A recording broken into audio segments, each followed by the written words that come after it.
السلام علیکم، کیا حال ہیں آپ سب کے؟ چلیں جی پھر ناول اسٹارٹ کرتے ہیں۔ منظر بدلتا ہے۔ کمرہ پورا تاریکی میں ڈوبا تھا، بلکہ وہ کمرہ کم کوئی اسٹور سا ہوگا۔ اندھیرے کے باعث کچھ بھی نظر آنے سے قاصر تھا۔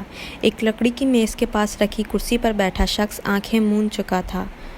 کھاؤ یار، بہت مزے کا ذائقہ ہے اس کا، وہ یونانی دیوتاؤں سا حسن رکھنے والا کوئی 20-21 سال کا لڑکا اس کی طرف سفید پاؤڈر کی تھیلی اچھالتے کہہ رہا تھا۔ نہیں، مجھے نہیں کھانا، مجھے جانے دو، مجھے گھر جانا ہے۔ مائی موم از ویٹنگ۔ 16-17 سال کا وہ کالج اسٹوڈنٹ ناگواری سے بولا۔ کھانا تو تمہیں پڑے گا ڈریم بوائے۔ سفید مضبوط ہاتھوں سے اس کی تھوڑی کو جکڑتے وہ کرخت لہجے میں دھاڑا تھا۔ ایم ایس کو انکار کرنے کی جرات نہیں کر سکتا کوئی۔ تیرا تو باپ بھی کھائے گا۔ ساتھ ہی ایک جھٹکے سے اسے زمین پر پٹیخ دیا۔ وہ ماما بوائے تھا، لڑائی جھگڑے سے دور رہنے والا۔ اس جلاد انسان سے فوراً خوف کھا گیا۔ کھاؤ اسے۔ یونانی دیوتا نے اس کے پیٹ میں مکہ مارا۔ جیسے ہی اس نے کرا کر منہ کھولا، اس نے وہ سفید پاؤڈر سے بھری تھیلی اس کے منہ میں انڈیل دی اور تھوڑی پکڑ کر منہ اونچا کر دیا۔ دو شفاف موتی اس کالج بوائے کی آنکھوں سے ٹوٹ کر سیمنٹ کے فرش میں جذب ہو گئے تھے، اور جب یونانی دیوتا کو یقین ہو گیا کہ وہ پاؤڈر اس کی آنتوں تک جا چکا ہے تو اس نے ایک زبردست جھٹکے سے اس کا منہ چھوڑا اور ایک ٹھوکر مار کر چل دیا۔ وہ بے بسی کی تصویر بنا لیٹا صرف ایک ہی رٹ لگا رہا تھا، ماما، بابا، بابا۔ شاید وہ ماضی کی تلخ یادوں میں اتنا محو ہو چکا تھا کہ حقیقت میں بھی وہی الفاظ دہرا رہا تھا، مما، بابا۔ وہ سر زور زور سے کرسی کی بیک پر پٹیخ رہا تھا۔ اس کے تسلسل میں سیل کی وائبریٹنگ نے خلل پیدا کیا۔ وہ اچانک ہوش کی دنیا میں لوٹا تھا۔ Eagle, come on, be hurry. Ambulance highway سے 15 منٹ کے فاصلے پر کھڑی ہے، جلدی نکلو۔ ڈیک کی آواز موبائل اسپیکر میں ابھری تھی۔ ہاں، آ رہا ہے، بس پاس ہی ہے، اسی جگہ، بس 5 منٹ۔ وہ اپنے مخصوص لب و لہجے میں جواب دے رہا تھا۔ گڈ۔ ڈیک کال منتقل کر چکا تھا۔ کیا وقت آ گیا مہناز ازداق، جو نشہ تم ماضی میں میری رگوں میں اتارتے تھے وہ آج میں دوسروں کی رگوں میں اتارنے جا رہا ہوں۔ اس نے گلے میں تعویذ پہنا اور اس کو اور آئسو پروپائل الکوہول کا استعمال کرتے عارضی ٹیٹو چپکایا۔ 5 منٹ کی ایک کارروائی مکمل کر کے وہ وہاں سے نکل چکا تھا۔ ہائی وے پر تو گویا قیامت کا منظر تھا۔ افراتفری، لوگوں کا ہجوم اپنے پیاروں کو ڈھونڈنے جمع تھا۔ اتفاقاً حادثے کے دوران ہائی وے پر معمول سے زیادہ رش تھا، تبھی جانوں کا نقصان حد سے زیادہ ہو چکا تھا۔ زخمی افراد بے یار و مددگار پڑے کرا رہے تھے۔ ایمبولینس کا شور، پولیس کے سائرن اور فائر بریگیڈیئر کی موجودگی، ماحول وحشت ترین تھا۔ جلے ہوئے مردہ جسم، خون ہی خون، آگ، پانی، کیا نہ تھا۔ ایگل کا دل کپا گیا۔ وہ ڈرائیو کر رہا تھا۔ ایک آدمی حفاظتی طور پر ڈیک نے اس کے ساتھ بھیجا تھا، جو ایمبولینس لے کر وہاں پہنچا تھا۔ ایمبولینس میں نصب کیمرے سے ڈیک اس کو اپنے مانیٹر میں فوکس کیے ہوئے تھا۔ چلو شروع ہو جاؤ۔ ایگل کے بلوٹوتھ ایئر فون میں ڈیک کی آواز ابھری۔ ساتھ موجود آدمی نے اپنے گرد لپٹی گرم شال اتار دی۔ وہ مکمل کسی زخمی کی حالت میں موجود تھا۔ ایگل بھی وہاں سے باہر نکلا اور اسٹریچر پر اسے لٹانے لگا۔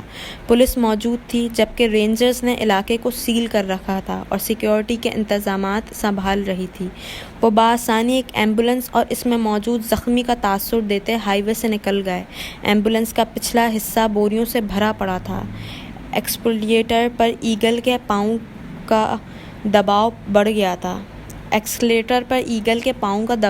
گیا تھا۔ ایمبولینس اب ناہموار راستوں سے گزرتی آگے آبادی کی جانب بڑھ رہی تھی۔ ڈیک نے مطمئن ہو کر دونوں ہاتھ کرسی کی بیک پر ٹکا کر ان پر سر رکھا۔ سر، ڈیک نے اسٹڈی روم کے گلاس ڈور پر دستک دی۔ ایم ایس پلازا کا یہ فلور آدھے سے زائد اسٹڈی نے گھیر رکھا تھا۔ یہ جگہ ایم ایس کی پسندیدہ ترین تھی، اور اس میں رکھی سفید اور گلابی رنگ کی وہ ڈائری، ایم ایس کی جان بسی تھی اس میں۔ اس اسٹڈی میں کچھ ایسا تھا جو کہیں نہیں تھا۔ کم ان۔ ڈیک دروازہ دھکیلتے اندر آ گیا۔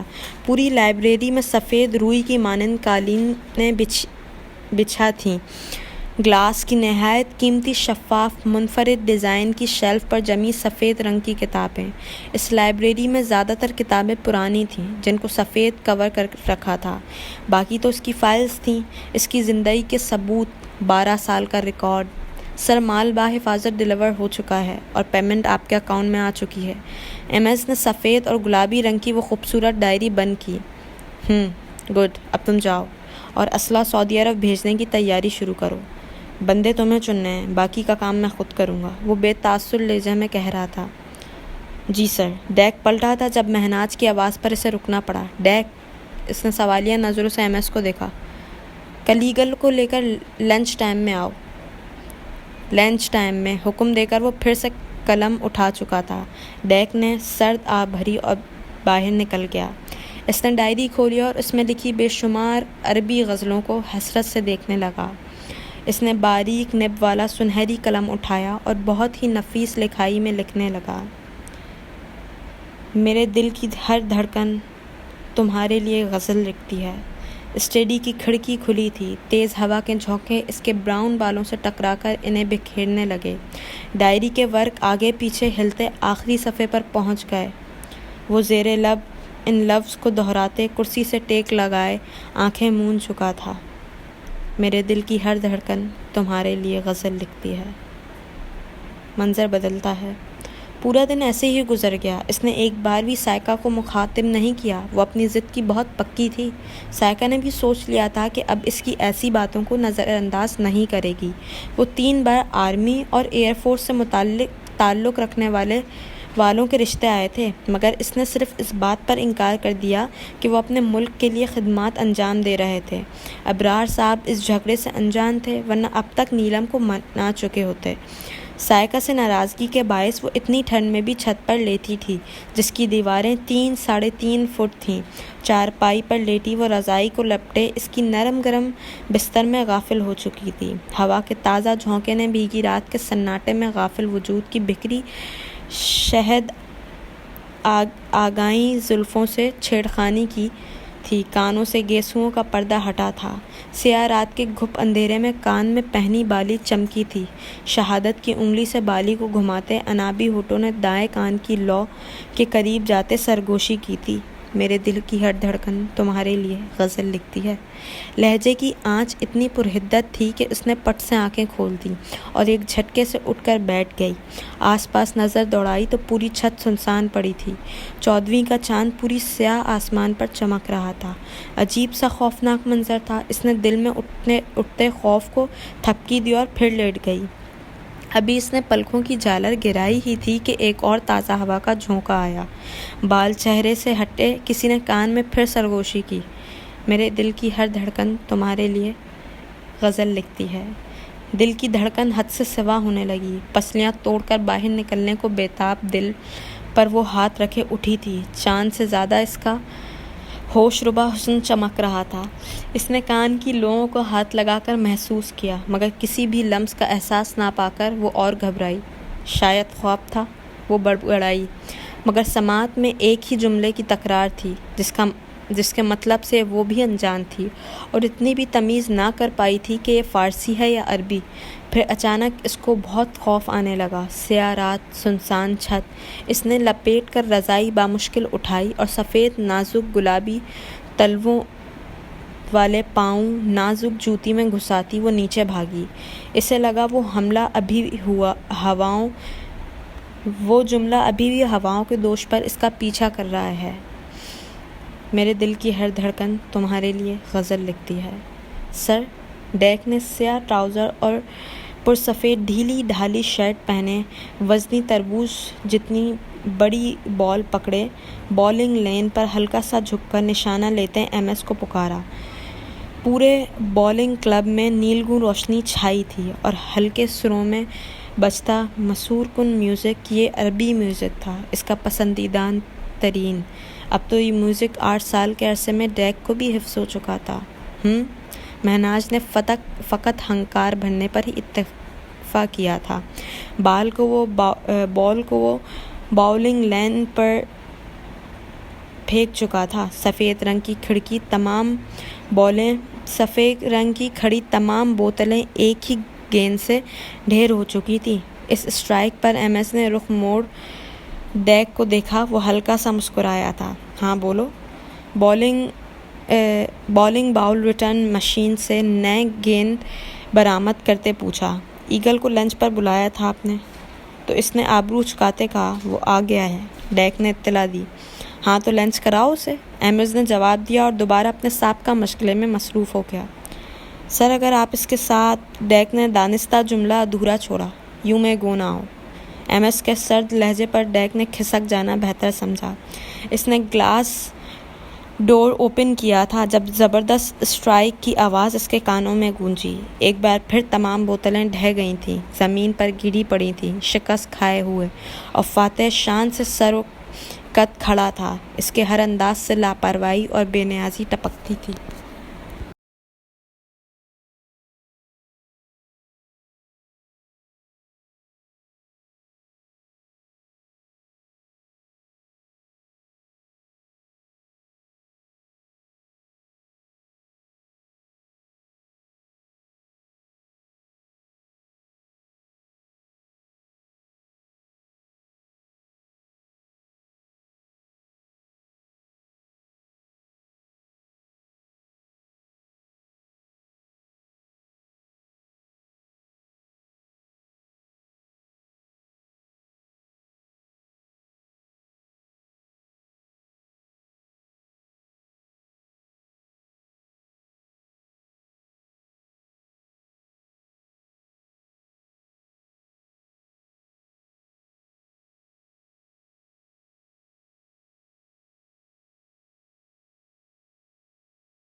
اگلا دن چڑھ گیا۔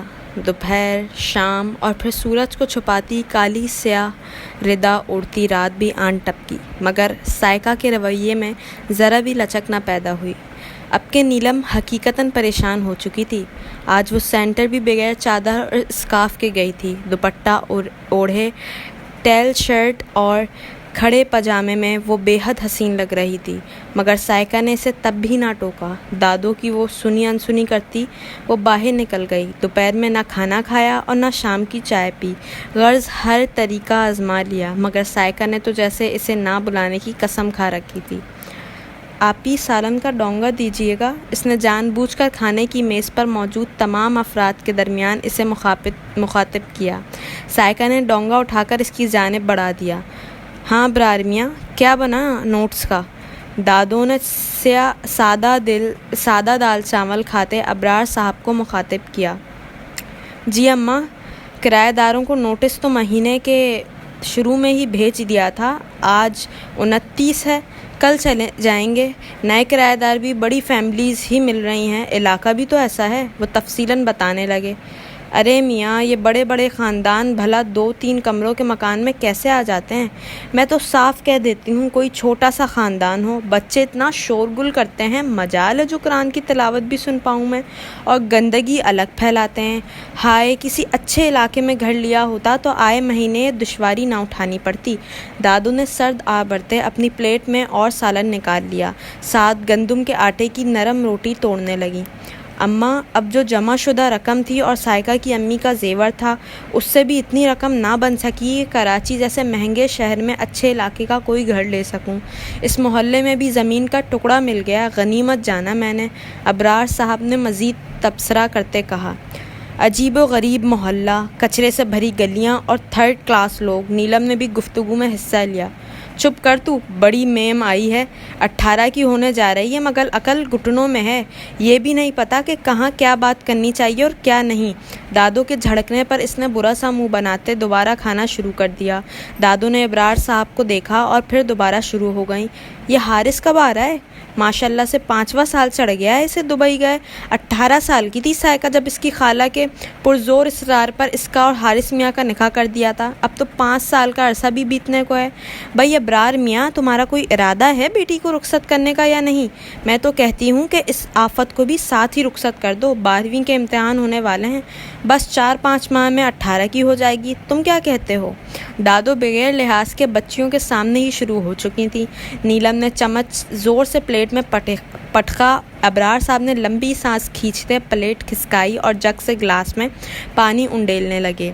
اماں، اس سال نومبر تک شاید حارث آ جائے، تب دیکھتے ہیں رخصتی کی کیا تاریخ رکھنی ہے۔ اور نیلم کو کیوں گھسیٹ رہی ہیں؟ گڑیا ہے ابھی تو ننھی سی، اس کو تو معاف ہی رکھیں آپ۔ آخر میں ان کا لہجہ ہلکا پھلکا سا ہو گیا تھا۔ ہاں، گڑیا سائیکہ جب اتنی تھی تو ماشاءاللہ بچی نے پورا گھر سنبھال رکھا تھا، ساتھ اس گڑیا کو بھی۔ دادو نے گڑیا چباتے ہوئے کہا تو میز پر موجود تمام افراد مسکرا دیے۔ سر، آپ نے ایگل کو دوپہر کا بلایا ہے؟ اب تو رات ہو گئی ہے۔ ڈیگ نے اسٹڈی میں مصروف ایم ایس کو رات 9:30 بجے انٹر کام کھڑکاتے کہا تھا۔ ڈائننگ ہال میں ملاقات ہوتی ہے۔ بات مکمل کر کے اس نے کال ڈریس واپس رکھ دیا۔ ایم ایس پلازا کی نصف سے زائد دیواریں شیشے کی تھیں۔ بڑے سے کشادہ ڈائننگ ہال میں ہر طرف شیشے کے سلائڈز تھے، جس کی ایک طرف باہر بنا سوئمنگ پول نظر آ رہا تھا، جبکہ دوسری طرف تا حد نگاہ تک پہلی گھاس اور خوبصورت و منفرد پتھروں سے تیار کردہ روش آنکھوں کی پتلیوں میں سما رہی تھی۔ ہارڈ ووڈ کا فرش، جس کا رنگ بہت گہرا تھا، جبکہ میز بھی شیشے کی اور اس پر پڑا ہر برتن تقریباً شیشے کا تھا۔ میز پر سجے پکوانوں کی اشتہا انگیز خوشبو پورے ہال میں پھیلی تھی۔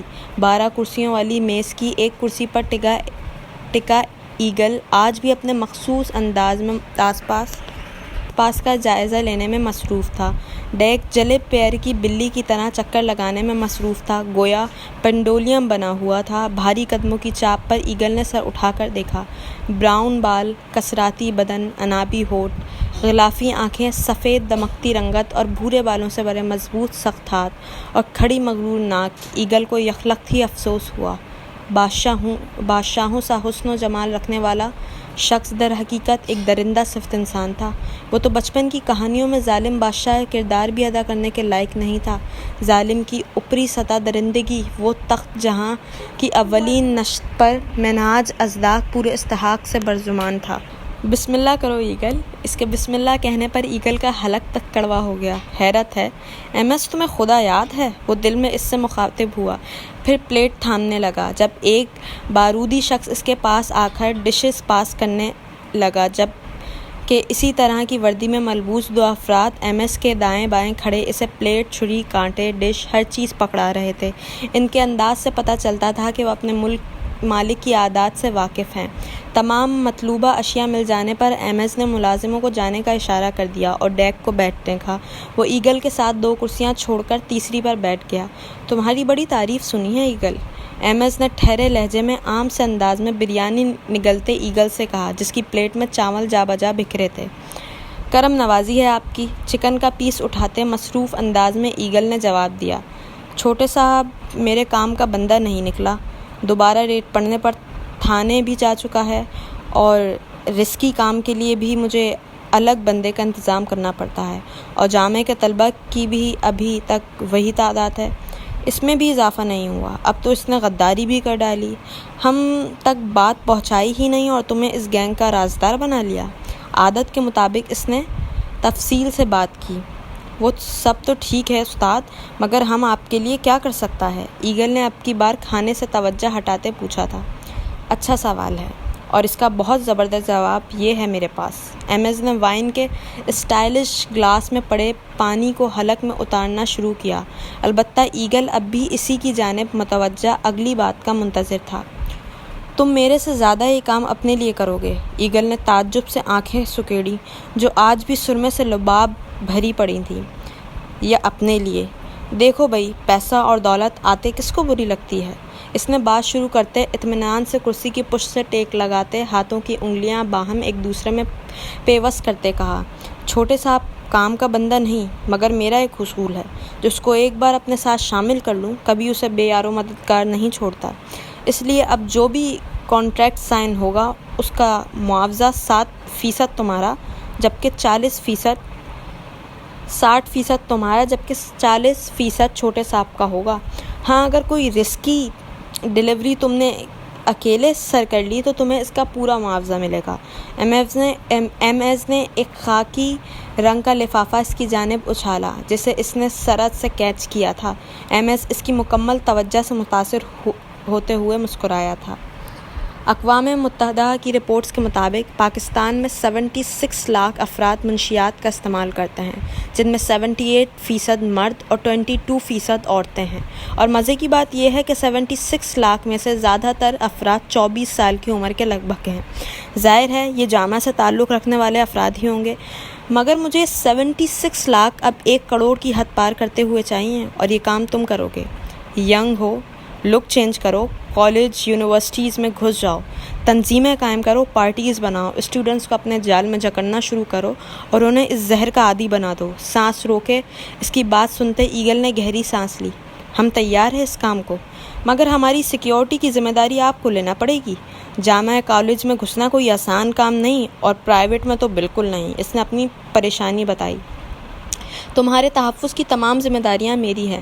پولیس، رینجرز، آرمی اور کوئی بھی پکڑ لے، فرار کی راہ میں نکالوں گا، مگر زبان کھولنے پر ان سے بھی زیادہ دردناک موت دوں گا کہ روح بھی کپ کپا جائے گی۔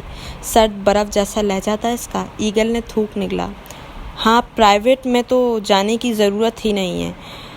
امیر باپوں کی اولادیں پہلے ہی اس کی عادی ہو جاتی ہیں، اور جو رہ جاتے ہیں وہ دوستوں کی صحبت میں یہ زہر نگلتے ہیں۔ نہیں تو کیفیٹیریا بھی ان کے لیے موجود ہے، مگر یہ سرکاری اداروں میں جوتے گھسا گھسا کر پڑنے والے، ان کو عادی کرو اس زہر کا۔ بہت شوق ہے انہیں اپنے والدین کا پیسہ حلال کرنے کا۔ اس نے زہر خندی سے کہا تھا۔ ہم سمجھ گیا ہے آپ کا ٹارگٹ، فکر نہ کرو جی، اس دھندے میں ہم ماہر ہے۔ ایگل نے خاکی لفافہ جیب میں ٹھوسا۔ اور ہاں، ایک اور بات، پاکستان میں منشیات کی روک تھام کے ادارے اینٹی نارکوٹکس فورس ANF کے ترجمان کے مطابق منشیات میں سب سے زیادہ ہیروئن اور شراب کا ذائقہ پسند کیا جاتا ہے، تو تم ہیروئن سے شروعات کرو۔ ذرا ہوشیار رہنا، یہ ادارہ آرمی کے انڈر کام کرتا ہے اور منشیات کی روک تھام میں تیزی سے اپنا کردار ادا کر رہا ہے، یہاں تک کہ انٹرنیشنل لیول پر بھی اسمگلنگ کرنا خطرے سے خالی نہیں۔ فی الفطور تبھی ہم صرف اندرون پاکستان اس زہر کو فروغ کرنے پر مجبور ہیں۔ خیر، میرے خیال سے تمام نکتے بیان کر چکا ہوں۔ کسی بھی غیر ذمہ داری کے باعث ہونے والے نقصان کے ذمہ دار تم خود ہوگے۔ ایم ایس نے نیپکن سے ہاتھ صاف کرتے بات مکمل کی۔ جی ہم سمجھ گیا، ایگل نے زور زور سے سر ہلاتے کہا، جبکہ مہناج کب کا جا چکا تھا۔ ایگل نے لمبی سانس باہر چھوڑی۔ کب سے خاموش بیٹھے ڈیک نے اس کی جانب دیکھتے مسکراہٹ اچھالی۔ ایگل پھر کھانے میں مصروف ہو گیا۔ آپ ہی اٹھو نا پلیز۔ کروٹ کے بل لیٹی، تکیے میں منہ چھپائے سائقہ کو نیلم نے جھنجھوڑ ڈالا، مگر وہ بے حس بنی رہی۔ آپ ہی، چند ماہ بعد تو آپ سسرال چلے جاؤ گی۔ حارث بھائی گھوڑے پر سوار اپنے خوابوں کی شہزادی کو لے جائیں گے، مگر ابھی آپ گڑیا سے ناراض ہو کر یہ ماہ خراب مت کرو۔ اس نے سائقہ کے کندھے پر سر رکھتے جذباتی ہونا شروع کر دیا۔ میں بلا وجہ ناراض نہیں ہوں، تمہاری غلطی ہے، اسے تسلیم کرو۔ سائقہ نے بگڑے تیوروں سے اس کی جانب دیکھا۔ آپ ہی یار، اس بحث کو چھوڑ دو۔ آپ کے اور ہمارے خیالات اور سوچ اس معاملے میں مختلف ہیں، اس لیے کہہ رہی ہوں، اس پر اختلاف کر کے ناراض ہونے سے اچھا ہے کہ ہم اس موضوع پر بات ہی نہ کریں۔ نہیں، اس موضوع پر بات کرنے اور تمہارے خیالات بدلنے کی اشد ضرورت ہے، ورنہ تم تو آہل کو بھی صاف جواب دے دو گی۔ سائقہ اٹھ کر بیٹھ چکی تھی، اب سنجیدگی سے کہہ رہی تھی، آپ ہی آہل بھائی ہمارے تایا زاد سے زیادہ اور کچھ بھی نہیں ہیں۔ ہم آپ کو پہلے ہی اپنا آئیڈیل بتا چکے ہیں، آہل بھائی اس پر 1% بھی پورا نہیں اترتے تو صاف جواب دینا بنتا ہے۔ اس نے ناک سے مکھی اڑائی۔ جیسا تمہارا آئیڈیل ہے نا، ایسا شخص ملنا ناممکن ہے، اور اگر مل بھی گیا نا تو ساری زندگی اس پتھر سے سر پھوڑتی لہو لہان ہو جاؤ گی، مگر سوائے زخموں کے اور کچھ ہاتھ نہیں آئے گا۔ حقیقی زندگی میں قدم رکھ لو میری جان، اور بات کو سمجھو۔ سائقہ بالآخر نرمی پر اتر آئی اور اسے پیار سے سمجھاتے ہوئے بولی، پھر بھی ہم آہل بھائی سے شادی نہیں کریں گے۔ آپ کسی پردیسی سے شادی کر کے آؤٹ آف کنٹری چلے جائیں گے۔ ہمیں پاکستان نہیں پسند، ہمیں یہاں نہیں رہنا۔ اس نے منہ بسوڑتے صاف الفاظ میں کہہ دیا۔ وہ اپنی ہر بات صرف سائقہ سے ہی شیئر کرتی تھی۔ اتنا ناپسند ہے تمہیں اپنا ملک؟ چلو فرض کرو تمہیں اپنے ملک کے لیے کوئی قربانی دینی پڑ جائے، یا کبھی تمہارے ملک کو تمہاری ضرورت پڑ جائے، تو کیا انکار کر دو گی؟ سائقہ نے سوال داغا۔ حالانکہ وہ جواب جانتی تھی، یقیناً صاف انکار۔ ہم کیوں کسی کے لیے اپنی خوش و خرم زندگی خراب کریں، اور خاص طور پر اس ملک کے لیے جہاں غربت و افلاس کے سوا کچھ نہیں، جہاں پانی، بجلی، روٹی، کپڑا اور مکان جیسی بنیادی ضروریات میسر نہیں، جہاں جرائم کی ایک وسیع دنیا ہے، بھتہ خور، ٹارگٹ کلنگ، اغوا برائے تاوان، ہیروئن اور اسلحے کی اسمگلنگ، بم دھماکے، دہشت گردی کیا نہیں ہے ہمارا اس ملک میں رہنے کو دل نہیں کرتا، اور آپ اس کے لیے قربانی کا بول رہی ہیں۔ ہم تو اپنا ایک بال بھی اس ملک پر ضائع نہ کریں، اس نے جذباتی ہوتے کہا۔ پھر وہی بات، سائقہ کا موڈ پھر سے خراب ہوتا دیکھ کر نیلم فوراً آگے کھسکی۔ ہماری چھوڑیں، اپنی بتائیں، کوئی فون شون، کوئی لو لیٹر شیٹر آیا؟ ہاں؟ سائقہ کے گلنار ہوتے چہرے کو دیکھ کر نیلم نے اس کے کندھے سے اپنا کندھا مس کرتے مذاق اڑایا۔ بدتمیز! سائقہ نے تکیہ اٹھا کر نیلم کے سر پر مارا۔ اس نے بھی جوابی کارروائی کرنے میں دیر نہیں لگائی۔ 2 منٹ میں پورے بیڈ پر چھوٹے چھوٹے روئی کے گالے بکھر گئے۔ نیلم کی شہد آگی زلفوں کو مری کے پہاڑوں کو ڈھکتی برف کی مانند ان روئی کے گالوں نے بھی ڈھانپ دیا تھا۔ اچھلتی کودتی دونوں بہنیں اپنی تمام ناراضگی بھول بھال چکی تھیں۔ منظر بدلتا ہے۔ چند دن بعد۔ سر، آج تو جشن کا دن ہے، کامیابی کا۔ اسلحہ سعودیہ جا چکا ہے، ہیروئن اور شراب بھی جامعہ کے طالب علم میں عام ہو چکی ہے۔ ان چند دنوں میں یہ ایگل کتنی وافر مقدار میں منشیات کی اسمگلنگ کر چکا ہے۔ یہ بندہ مستقبل میں بڑے کام آنے والا ہے۔ ڈیک، جو مکمل 3 پیس سوٹ میں ایم ایس پلازا کے کلب میں کھڑا تھا، گھونٹ گھونٹ شراب اپنے حلق میں اتارنے لگا۔ تم جانتے تو ہو ڈیک، شراب اور شباب دونوں میں ہزاروں میل کے فاصلے پر رہتا ہوں۔ ان دونوں کا نشہ ایسا چڑھتا ہے کہ انسان کو مدہوش کر کے رکھ دیتا ہے، اور جس لمحے میں غافل ہوا، وہی پل میری زندگی کا آخری لمحہ ہوگا۔ دشمن گھات لگائے بیٹھے ہیں، پر جیسے ہی میرے قدم ڈگمگائے، میں سیدھا ان لوگوں کے کھودے کنویں میں جا گروں گا۔ ایم ایس کلب میں موجود ایک اسٹول پر بیٹھا تھا، دوسرے ہاتھ میں کوئی مشروب تھا، مگر شراب نہیں تھی۔ ڈیک اس کی بات سے مکمل متفق تھا، تبھی مزید اصرار کرنے کے بجائے وائن کے پیک پر پیک چڑھانے لگا۔ دروازہ مسلسل بجے جا رہا تھا، ٹک ٹک کی آواز اب اور تیز ہو چکی تھی۔ نیلم نے اکتائے ہوئے نوٹس پرے کیے اور ایسے ہی بھاگتی ہوئی فرسٹ فلور سے نیچے جانے لگی۔ دروازے پر دستک مزید بڑھنے لگی۔ اس کے گلابی تلووں والے نازک پیر زینے اتر رہے تھے۔ سفید قمیص شلوار پر سرخ رنگ کا دوپٹہ اوڑھ رکھا تھا۔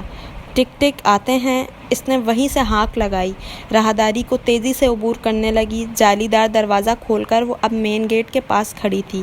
سانسوں کی رفتار کو نارمل کرنے میں اسے 2-3 سیکنڈ لگے تھے۔ دروازہ پھر بجا۔ اس نے ایک جھٹکے سے بغیر کچھ پوچھے دروازہ کھول دیا۔ بیٹا، کوئی بزرگ گھر پر ہے؟ سامنے لگ بھگ 50-55 سال کی عمر کا ایک ضعیف بابا کھڑا تھا۔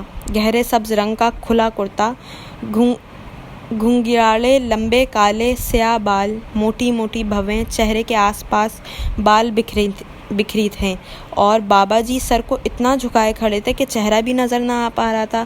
جھریوں زدہ ہاتھ جن میں تسبیح باندھے اور نہ جانے کون کون سے دھاگے تعویذ باندھ رکھے تھے۔ گلے کا بھی یہی حال تھا، جبکہ پیروں میں لکڑی کے تلووں والا جوتا تھا جو سفید دھوتی کے نیچے پہن رکھا تھا۔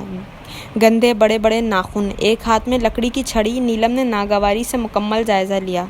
نہیں ہے کوئی۔ اس سے قبل کہ وہ جس جھٹکے سے دروازہ کھولا تھا، اسی طرح بابا جی کے منہ پر مارتی دادو کی آواز قریب سے گونجی۔ نیلم، اے نیلم، کون ہے؟ بھئی بولتی کیوں نہیں؟ یہ کہیں پڑوسی کی رضیہ تو نہیں آئی؟ دادو چلاتی ہوئی لاٹھی تھامے جالی کے دروازے سے دیکھتی کہہ رہی تھی۔ دادو کی آواز پر نیلم نے ایک ناگوار نظر بابا جی پر ڈالی اور چلاتے ہوئے بولی، دادو فقیر ہے اے لڑکی، ہم فقیر نہیں ہے، بابا جلال کہتے ہیں سب ہم کو۔ بابا جلال میں آتے دھاڑے، کالے سیاہ کاجل سے رنگی آنکھوں سے نیلم کو گھورا تو وہ سپٹا کر رہ گئی۔ ارے فقیر ہے تو آٹا دے، دروازے کیوں چپک گئی ہے؟ وہ دادو، اس نے ہکلاتے ہوئے گردن پیچھے موڑے دادو کو پکارنے کی کوشش کی۔ ایک ہاتھ دروازے کے پٹ پر ٹکا تھا۔ اچانک بابا جی اس کا ہاتھ جھٹکتے اندر داخل ہو گئے تو نیلم کے تلووں پر لگی اور سر پر بجھی۔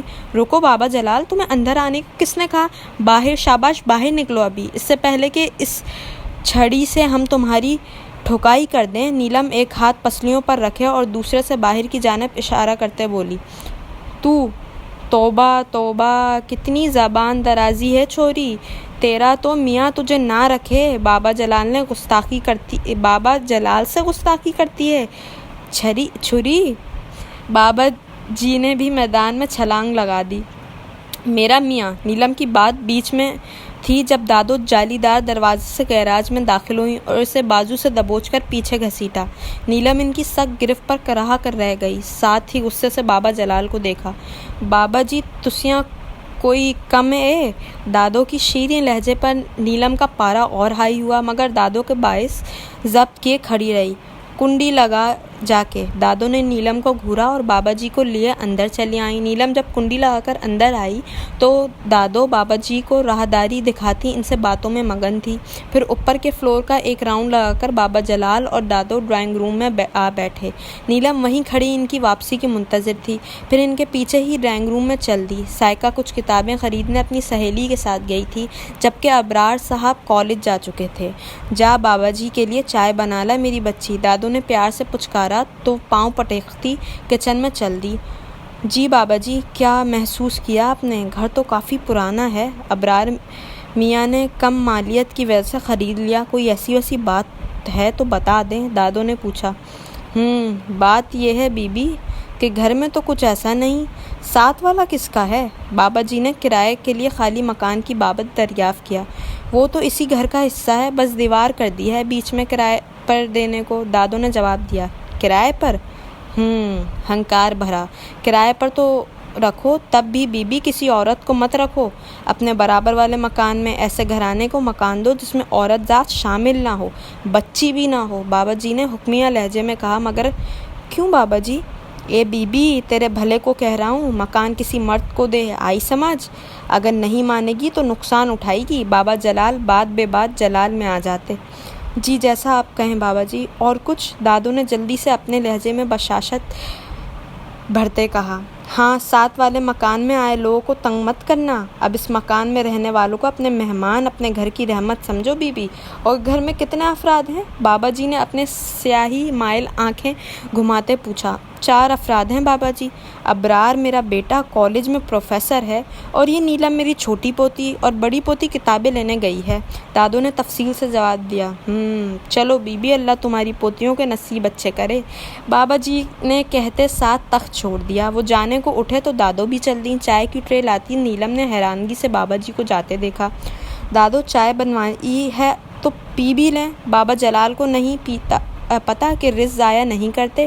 اس کے طنزیہ لہجے پر دادو نے گھوری دی، جبکہ بابا جی نے نیچے سے اوپر تک اس حسن کی دیوی کا جائزہ لیا تھا۔ گلاب کی پنکھڑیوں جیسے ہونٹ بیچے وہ اپنا غصہ ضبط کرتی اور حسین دکھ رہی تھی۔ بی بی، اس آفت کا تو تم جلد بیاہ کر دو، سکھی رہو گی۔ بابا جی دادو کے ساتھ چلتے رازداری سے بولے، اگرچہ ان کا پیچھا کرتی نیلم سب سن چکی تھی۔ لیکچرر بننے تک ہم دادو کی جان نہیں چھوڑنے والے بابا جلال، نیلم نے دانت کچکچاتے پیچھے سے ہی جواب دیا تو بابا جلال نے سر پیٹ لیا۔ لڑکی تھی یا بلا، کیچی کی طرح زبان چلتی ہے تیری۔ بابا جی کو باہر چھوڑ کر دادو واپس آتے ہی چائے کے سپ لیتی نیلم پر چڑھ دوڑی۔ نیلم نے کپ اٹھایا اور واپس روم میں آ گئی۔ دادو اس کی حرکت پر تلملا کر رہ گئیں۔ چلیں آج کے لیے بس اتنا ہی، باقی کے ناول کے لیے تھوڑا انتظار کریے گا۔ تب تک کے لیے اللہ حافظ، اپنا بہت خیال رکھیے گا۔